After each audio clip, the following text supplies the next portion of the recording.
Okay, so we're going to do that tuning fork combination now. So it's a combination of lung energy and liver energy. So grief, guilt, regret, internalized, as well as rage, anger, frustration, internalized. Let's see what flower essence connects to it.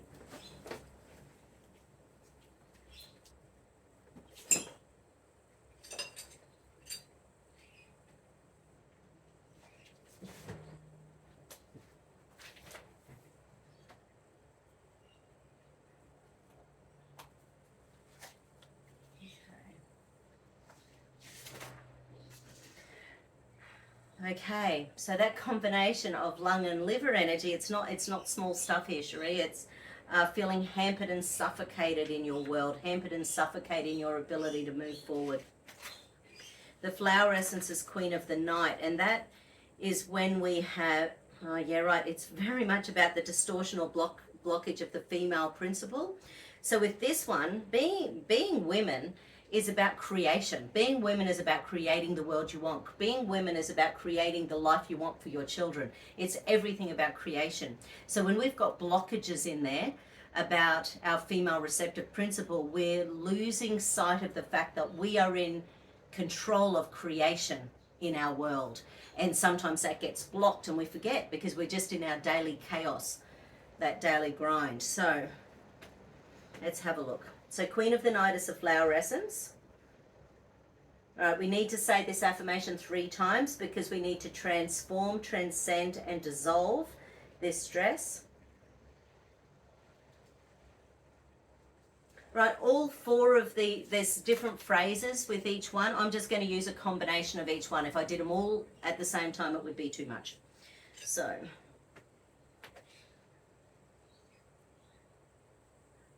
yeah, so I'll use the base chakra as well as the liver meridian as well as the lung meridian. I take responsibility for my attitudes and now choose to kindly, gently, lovingly, and supportively transform my being a victim of the frailty of life, my state of darkness and disassociation brought about by absorbing energies without being rooted into all-encompassing love. I make the commitment to kindly, gently, lovingly, and supportively experience the blissful power of deep seeing, understanding, feeling, and sensuality. I take responsibility for my attitudes and now choose to kindly, gently, lovingly, and supportively transcend my impotence and inadequacy in the face of God and my distortion or blockage of the female receptive principle into all-encompassing love. I make the commitment to kindly, gently, lovingly, and supportively experience the blissful power of deep seeing, understanding, feeling, and sensuality. I take responsibility for my attitudes and now choose to kindly, gently, lovingly, and supportively dissolve my being a victim of the frailty of life, my state of darkness and disassociation brought about by absorbing energies without being rooted, and my impotence and inadequacy in the face of God into all-encompassing love. I make the commitment to kindly, gently, lovingly, and supportively experience the blissful power of deep seeing, understanding, feeling, and sensuality.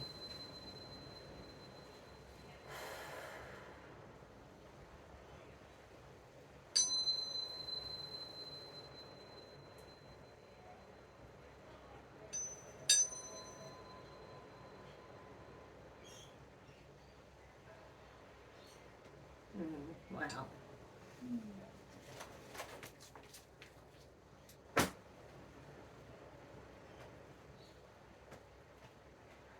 Now let's see where that 3rd stage base chakra is now. So base, coccyx, adrenals, sphenoid, and hold, and hold. Beautiful. So that's brought that back to balance. So 3rd stage stress is like chronic fatigue. So that's got that nice and neutral again, where we like it.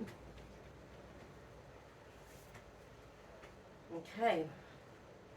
So that was part of that reticular activating system that was holding all the muscles really tight. So when the muscles are tight, the base chakra was blowing. So you're just not, so the second your body feels tense, it's been activating that base chakra to go, I don't feel safe, I don't feel secure. All right, so now in the periventricular survival system, the vestigial nucleus is showing up. That's part of the cerebellum. Pons GB15, GB26, PB6. Okay, so let's go have a look.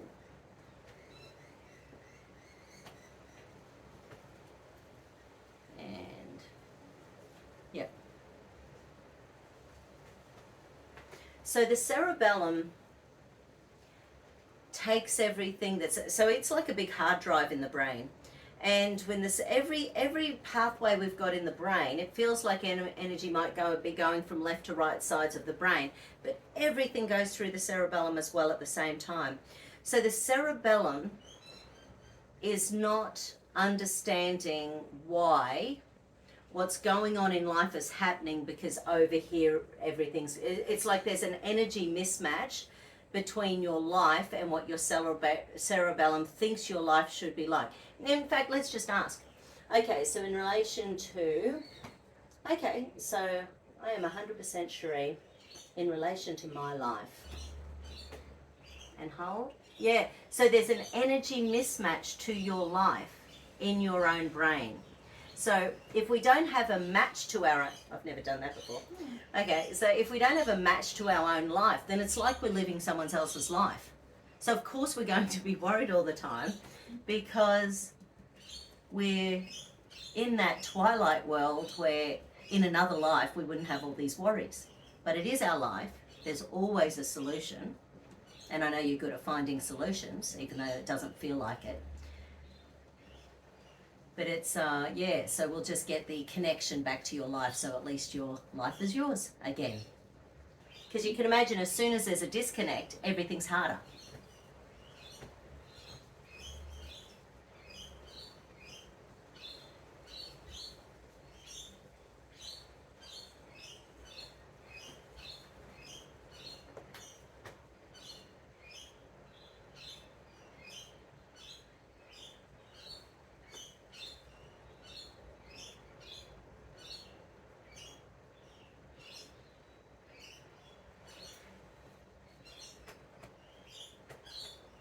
Okay, I am 100% Sheree in relation to my life. And hold, beautiful. Okay, so let's go have a look again. So I know we're still in the periventricular survival system, but let's go have a look. All right, so the next thing in our little notes is that guilt is showing up, and when we've got guilt, that's a really low frequency. So I think guilt is a frequency of maybe 30 on the map of consciousness, and when we've got that low energy, it's dragging every one of our cellular functions down. So guilt and shame are the two lowest. Blame's down there as well. Guilt, shame and blame. So what we need to do is take some energy off guilt, because guilt's not that useful for anyone. So let's just ask the body, okay, so I'll just say it on your behalf. I am 100% guilt-free. I am 100% guilt-free. And hold out nice and strong. Yeah, so that blows your corpus callosum. So the corpus callosum goes, what do you mean being guilt-free? I am 100% guilt-free. Hold. Yeah, there's an energy mismatch to being guilt-free. Let's check your amygdala, which is right. In relation to being guilt-free, your brain accesses a pain and punishment circuit, which is really interesting.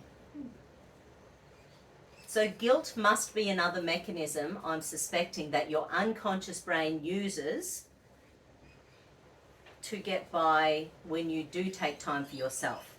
So if your brain goes, I'm taking time for myself, I'm going to feel guilty, and then everyone forgives me, so then it'll be okay, so then I'll do something for myself, I'll feel guilty, everyone forgives me, you know, it becomes this cycle of, okay, well, I'll spend that 3 minutes for myself, but because I'll feel guilty, everyone will forgive me. So it almost becomes a self-perpetuating thing, and it is really deep-rooted, you know, guilt. Hey, I grew up Catholic. I get it. Always joke about Catholicism guilt. Okay, now let's also, in relation to that, I am 100% guilt-free. And hold. Okay. I am 100% guilt-free. And hold out. Beautiful. Okay. So we've just taken the edge off the emotion of being guilt-free.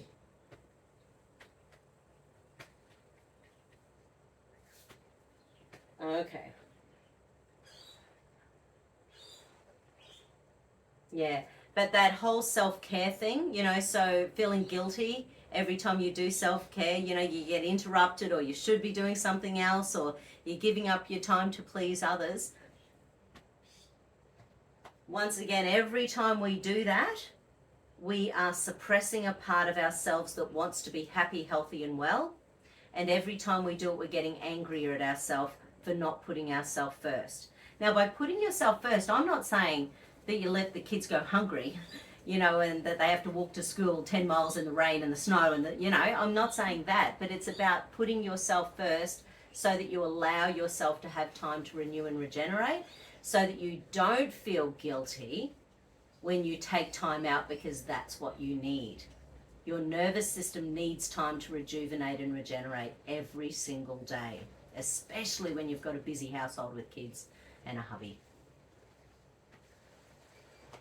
No, not especially that. Everyone on the planet needs time to rejuvenate. No especially about it, but you have a lot of reason to do it. Okay. Nice.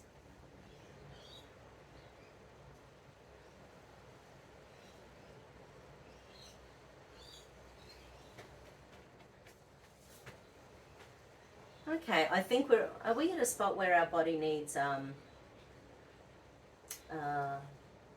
okay, so where are we? So are we at a spot where we need a diffusion? Are we at a spot where we need a correction? A correction, okay. So what do we need?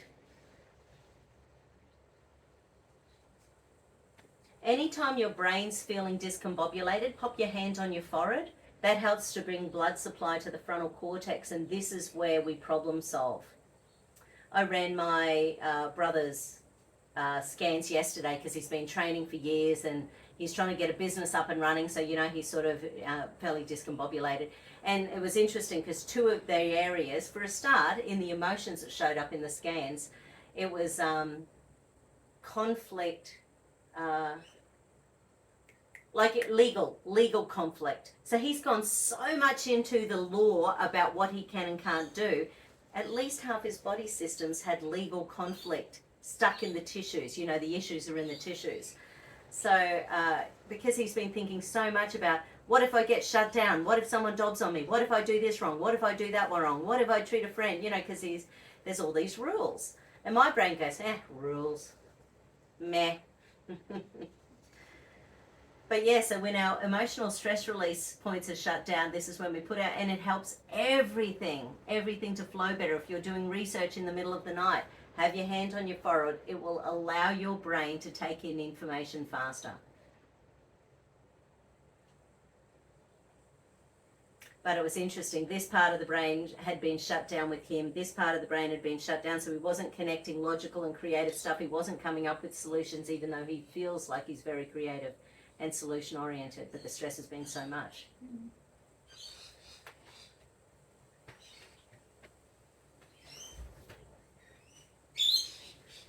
I'll have to run your scans and send you new frequencies today. I've been using the frequencies. Pardon? I've been using them. I haven't listened to my frequencies. Does it ever change? Yeah. Oh.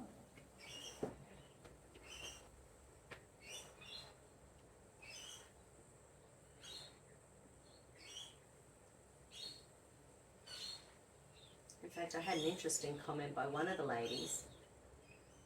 She's noticed a couple of times that exactly the same frequencies from exactly the same device, sometimes they sound slower or faster depending on her mood. And I went, well, that's bizarre. I have no idea. I thought that's pretty interesting. And even if it's just the way her brain perceived it, it's pretty interesting.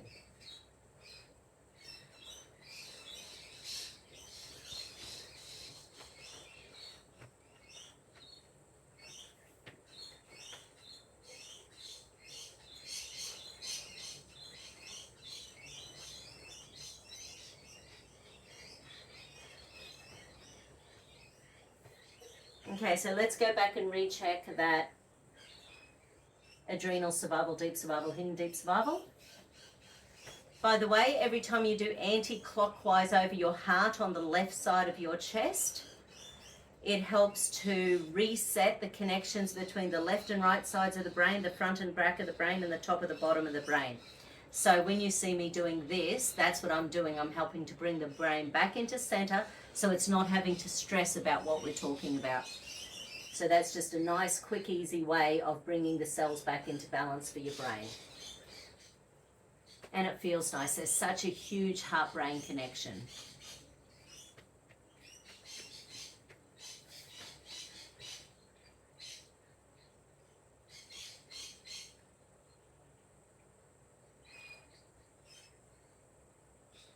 Okay, so the next thing showing up within your survival, deep survival, hidden deep survival is your sympathetic nervous system.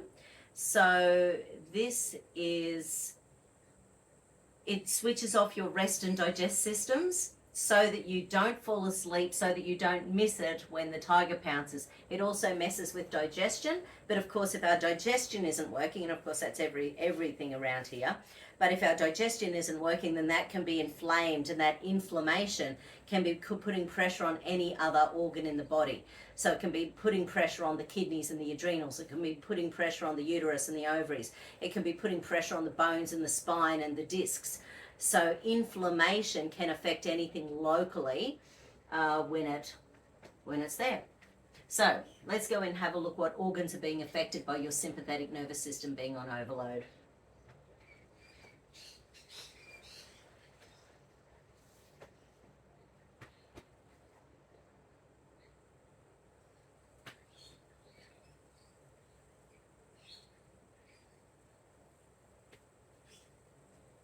Okay, so I think first and foremost, there's a disconnect between your conscious and unconscious meridians. So we need to go and check your celestial circuit.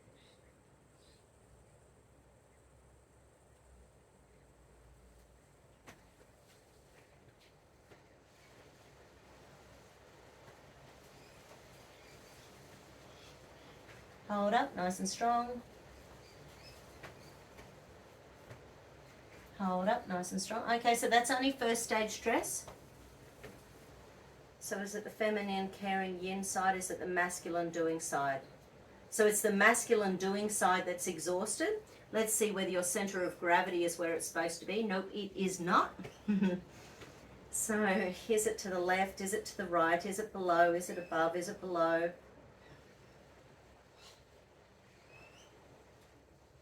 All right, okay.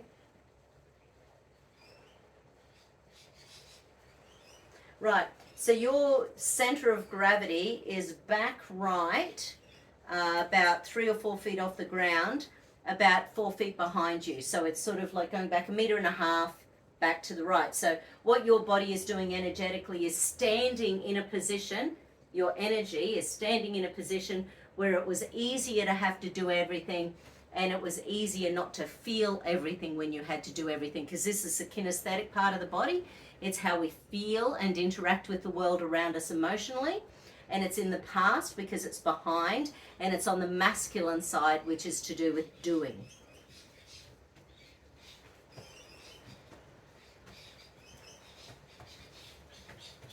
So we need to bring that back into center.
you can just fall asleep and say,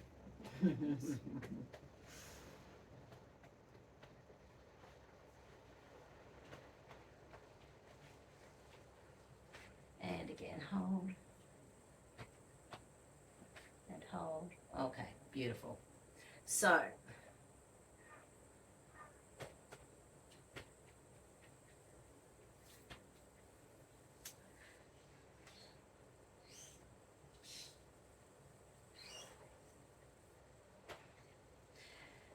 now the cerebellum vermis has shown up. Once again, that's the mismatch between the cerebellum and the emotional gear going on in the body. So we've just tried to bring back into center, your center of gravity, and get that connection happening between those two meridians that feed your conscious and your unconscious brain, and bring them back into the beautiful flow that is supposed to be there, that keeps us feeling nurtured and secure, and especially within that core sense of self.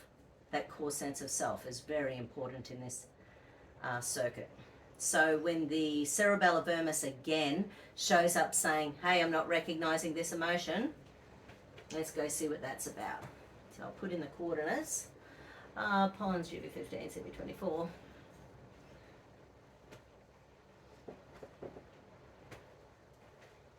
And triple E to 4.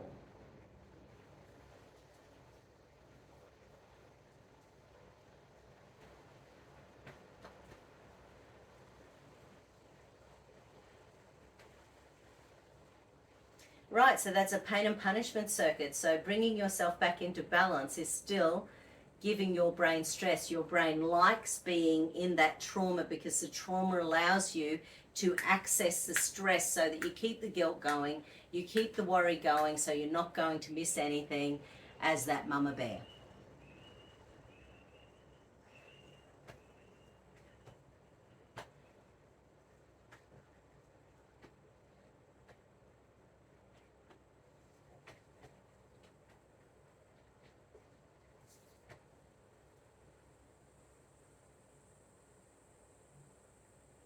Okay, so part of that might be the fact that the anterior cingulate gyrus has just shown up. This is the part of your brain that picks on yourself when you have done something that you consider imperfect under major stress.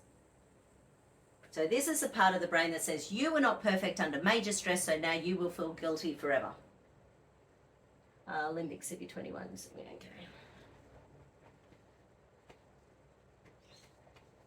But you have to remember, genetically, we've inherited our ancestors' stuff, and 10,000 years ago, if you weren't perfect under stress, that can mean that your child gets eaten by a wolf, or your son gets eaten by a bear, or you know. So these days, that trauma and stress is very different to what it was when we really lived in times of trauma and stress. Not that what's going on at the moment isn't worthy of some, discussion about trauma and stress, but a whole different ball game from a genetic perspective.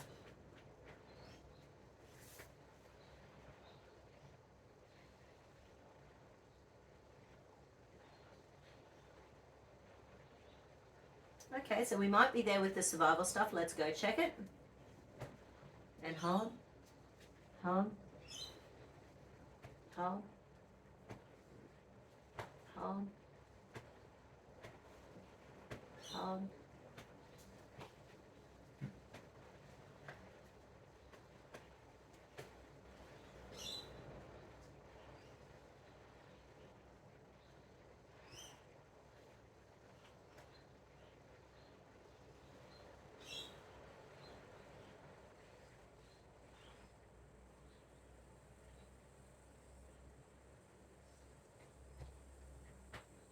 Okay.